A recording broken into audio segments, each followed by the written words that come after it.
सुपारी प्रकरणात clean chit मिळण्यासाठी धनंजय मुंडेंनी फडणवीस आणि अजितदादांचे पाय धरले। मुंडेंची चौकशी केली नाही तर महागात पडेल जरांगेंचा सरकारला इशारा। जरांगेंच्या आरोपांनंतर उपमुख्यमंत्री अजित पवार आणि धनंजय मुंडेंकडून मुख्यमंत्री फडणवीसांची भेट, तर मतदारसंघातल्या कामासाठी फडणवीसांना भेटलो, मुंडेंचं स्पष्टीकरण।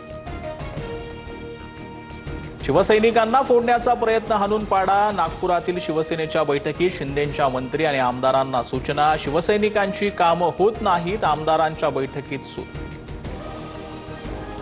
शिंदेंच्या शिवसेनेचे 22 आमदार फुटणार, ते आमदार मुख्यमंत्र्यांच्या इशाऱ्यावर काम करतात, आदित्य ठाकरेंचा मोठा दावा। शिंदेंचे आमदार आमचेच, मग त्यांना भाजपात घेण्यात अर्थ काय? शिंदेंच्या शिवसेनेतील नेत्यांच्या भाजपा पक्षप्रवेशाबाबतच्या दाव्यावर फडणवीसांचा पलटवार। विरोधी पक्षनेते पदासाठी 10% सदस्य संख्येची अट कुठेही नाही। भास्कर जाधव संतापले, तर विरोधी पक्षनेते पदासाठी आमचा दुराग्रह नाही, पण अध्यक्ष आणि सभापती निर्णय घेतील, फडणवीसांचं भाष्य।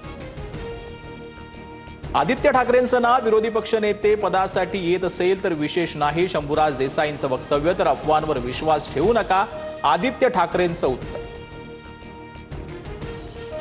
वेगळ्या विदर्भाशिवाय पर्याय नाही, विजय वडेट्टीवारांची रोखठोक भूमिका। काँग्रेस आंदोलन उभारणार, तर वेगळ्या विदर्भावर काम सुरू, बावनकुळेंचं मोठं वक्तव्य।